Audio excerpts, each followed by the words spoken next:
آج بھی new world order, new world order در حقیقت یہود کی ریشہ دوانی، در حقیقت زائنسٹ موومنٹ تقریباً 100 برس پہلے جو شروع ہوئی، اس سے بھی 100 برس پہلے آرڈر آف دی ایلومیناٹی، وہ آرڈر آف دی ایلومیناٹی 1776 میں قائم کیا گیا تھا، یہودیوں کی سازش، وہ آج تک چل رہی ہے۔ آج بھی یہودی ہے کہ جو اسلام کا خاتمہ اور مسلمانوں کو اپنے کمی کاری بنانے کے لیے ایک پورے ورلڈ آرڈر کا نقشہ بنا کر آ چکے ہیں، اور آج در حقیقت آپ کا اصل دشمن، میں بالکل اتفاق کرتا ہوں مولانا سے، اصل دشمن نمبر 1 میرے اور آپ کے اندر موجود ہے، میرا اور آپ کا نفس۔ اصل دشمن یہ ہے، نفس ما ہم کم طرف فرعون نیز لیکن اورعون ایراعون نیز، اور دوسرا خارجی دشمن سب سے بڑا یہودی، لیکن یہ کہ اس وقت کے اور اس وقت کے حالات میں ایک بڑا فرق واقع ہوا۔ آج یہودی عیسائی پر مسلط ہو چکا، یہودیوں نے پورا عالم عیسائیت فتح کر لیا، آج پورا عالم عیسائیت یہودیت کا اعلی کار بن چکا ہے۔ چنانچہ پہلے تو ایک ہی بات تھی، یہ تو تقریباً 300-400 سال قبل ہو چکا، کہ west white Anglo Saxon Protestants یہ تو اعلی کار بن گئے تھے آج سے صدیوں پہلے، انہی کے ذریعے سے یورپ کے اندر انہوں نے سود کی اجازت حاصل کی، انہی کے ذریعے سے یہ ساری فحاشی اور یہ ساری عریانی کا جو بازار گرم کیا، یہ در حقیقت آزاد خیالی، لبرلزم، حریت فکر، حریت عمل، میں آزاد ہوں، میں ننگا جانا چاہتا ہوں بازار میں، آپ کون ہوتے روکنے والے؟ آپ اپنی آنکھیں بند کر لیں، ہم آزاد ہیں، ہم 2 مرد ہیں، شادی کرنا چاہتے ہیں، شوہر اور بیوی کی حیثیت سے رہنا چاہتے ہیں، آپ کون اعتراض کرنے والے؟ یہ سارا یہود کی سازش، اور آپ کو معلوم ہونا چاہیے جب تک پوپ کا کنٹرول تھا یورپ پر، یعنی ابھی کیتھولک جو عیسائیت ہے وہ غالب تھی، اس وقت تک پورے یورپ میں سود حرام تھا، کہیں انٹرسٹ کا کاروبار نہیں ہو سکتا تھا۔ یہ پروٹیسٹنٹس کے ذریعے سے اس کی اجازت حاصل کی، نتیجہ یہ نکلا، علامہ اقبال شاعر مشرق اس صدی کے آغاز میں گیا تھا یورپ، اور وہاں جا کر اس نے دیکھ لیا تھا فرنگ کی رگے جہاں پنجے یہود میں، معاشی اعتبار سے یہودیوں نے پورے یورپ کے اوپر اپنا تسلط قائم کر لیا تھا، اور یہ یہودی کون تھے؟ Rothschilds, Goldsmiths. بہرحال مجھے جو دوسری بات کہنی تھی وہ یہ کہ یریدون لیطفئوا نور اللہ بافواہہم، اس وقت بھی یہودی تھا، آج بھی یہودی، لیکن فرق یہ واقع ہوا ہے کہ اس وقت یہودی کے کنٹرول میں عیسائی نہیں تھے، بلکہ 1200 برس تک یہودیوں کے اوپر ظلم و ستم بلکہ ہوتا رہا عیسائیوں کے ہاتھوں، پورے یورپ میں پرسیکیوٹڈ تھے۔ انہیں اگر کہیں سہارا ملا مسلمانوں کے ذریعے سے اسپین میں ملا ہے۔ بن گوریان نے خود لکھا اپنی کتاب میں کہ ڈیورنگ دی ڈائسپورا، یہ ہمارا جو انتشار کا دور ہے 70 عیسوی سے جو شروع ہوا تھا، اس ڈائسپورا کے دوران our golden period is the period of Muslim Spain، ہمارا سنہری دور وہی ہے جو مسلمان ہسپانیہ کا دور ہے۔ انہیں آرام ملا، انہیں پروٹیکشن ملی، انہیں عیش ملے، اور وہیں سے انہوں نے عیسائیت کے اندر لقب لگا کر اور وہاں سے اپنے راستے پیدا کیے، اور دوسرا کام یہ کیا عیسائیوں کی عداوت کا رخ اپنی بجائے مسلمانوں کی طرف کرنا۔ یہ ہے ہوشیاری، یہ ہے چالاکی، دشمنی تو ہے، اور دشمنی کے جذبات کو ادھر کے بجائے ادھر کر دو۔ انگریز کیا کر کے گیا تھا ہمارے ساتھ؟ یہ کشمیر کا مسئلہ کیوں پیدا ہوا؟ انگریز نے 200 برس یا کہیں 100 برس ہندوستان پر حکومت کی تھی، اور سابق حکمران کے خلاف نفرت ہوتی ہے، جب کوئی قوم آزاد ہوتی ہے اپنے سابق حکمرانوں کے خلاف نفرت ہوتی ہے۔ اس نفرت کو روکا کہ ان کی آپس میں نفرت کے لیے کشمیر کی ہڈی ڈال جاؤ، آپس میں لڑتے رہے، آپس میں لڑتے رہے، ہمارے سے ہماری طرف دوستی کا ہاتھ وہ بھی بڑھائیں یہ بھی بڑھائیں۔ یہ بہت بڑی سازش تھی، ایسے ہی نہیں ہو گیا تھا، جان بوجھ کر مسئلہ پیدا کیا گیا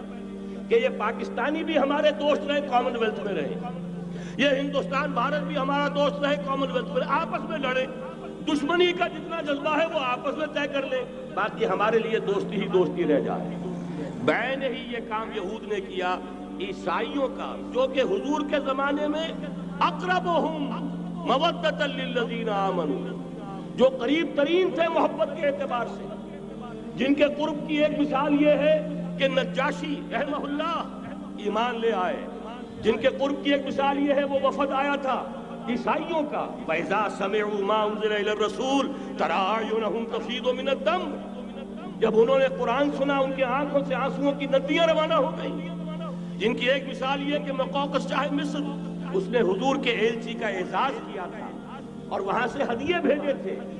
جن کے قریب ہونے کی ایک نشانی یہ ہے کہ ہرقل چاہتا تھا کہ مسلمان ہو جائے، لیکن بس یہ کہ وہ حکومت اور سلطنت پاؤں کی بیڑی بن کر پڑی رہ گئی، چاہتا تھا پوری سلطنت مسلمان ہو جائے، جیسے کبھی پوری سلطنت عیسائی ہو گئی تھی کانسٹنٹائن کے زمانے میں، یہ کام ہو نہیں سکا، محروم ہو گیا۔ اس قدر قریب تھے یہ نصارہ محمد الرسول اللہ والذین معہ کے، لیکن یہ کہ آپ کو معلوم ہے 10ویں صدی عیسوی کے بعد سے وہ نفرت کا دھارا صلیبی جنگوں کی شکل میں عالم اسلام پر ٹوٹ پڑا، اور اس کے بعد حال ہی میں جو فتح انہوں نے حاصل کی، نوٹ کر لیجئے کہ جہاں تک پروٹیسٹنٹ مذہب کا تعلق ہے وہ تو پہلے سے ان کی جیب میں تھا، یہ ویسٹ کا لفظ آپ نے پڑھا ہوگا اور اخبارات میں آتا رہا خلیج کی جنگ کے دوران،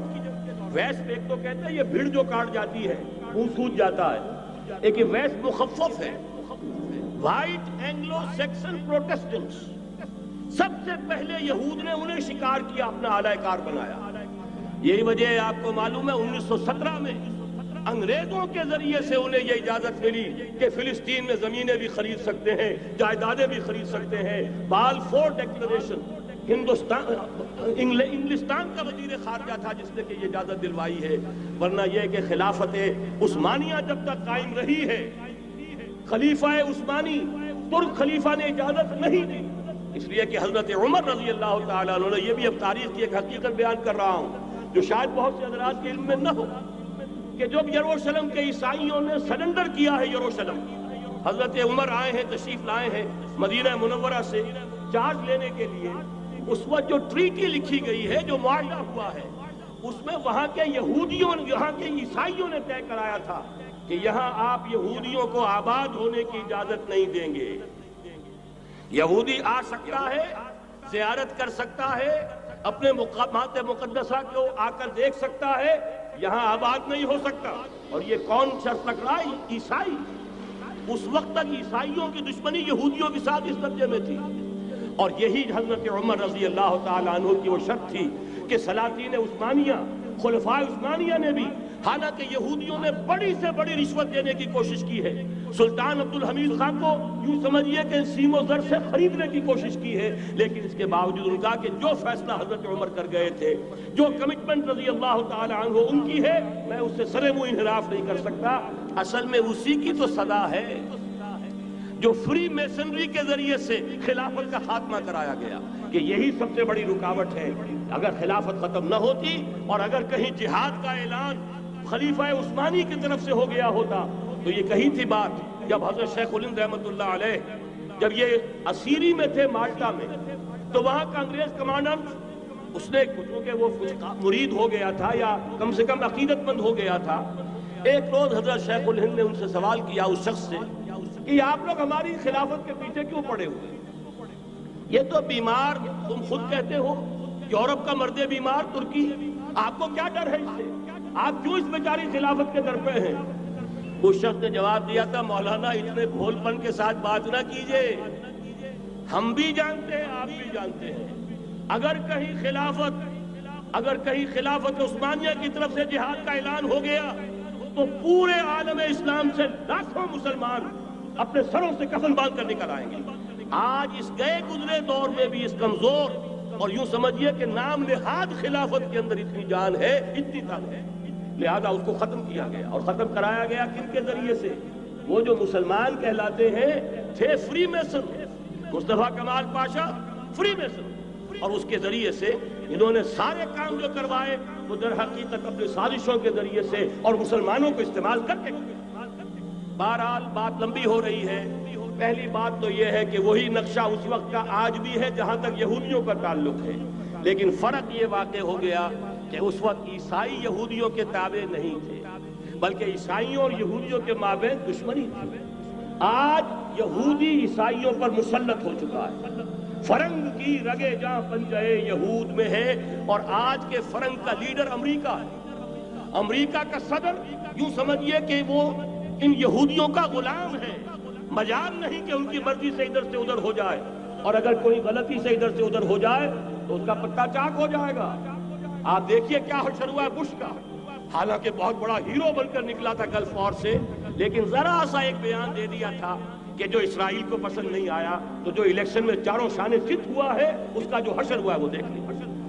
تو پہلی بات تو یہ سمجھ لیجئے کہ آج بھی یہودی، یہ نیو ورلڈ آرڈر ہے، نیو ورلڈ آرڈر، اور اس میں عیسائی دنیا اس کی آلہ کار ہے.